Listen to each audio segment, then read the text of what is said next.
I'm Scott Holmes and I'm a healthcare support worker working in Prince Philip Hospital in Clechley. So basically I applied back in April 2021 and I really wanted to be in a job where I could help people and support people with different needs that they've got.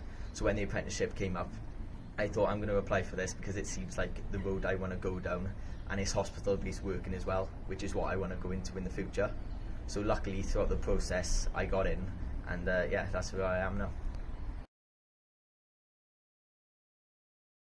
So this apprenticeship I found out was a 7-year course. So right now I'm a healthcare assistant.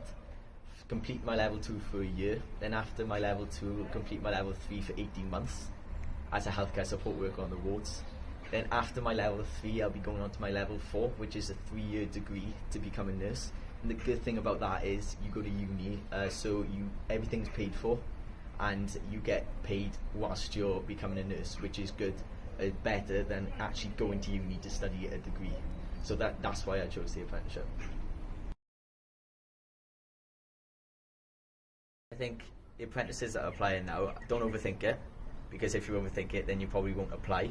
Yeah, it's a great opportunity for you. No matter what route you may go down, you'll always have the support on hand. You'll be fine, just don't overthink it and then just go for it then.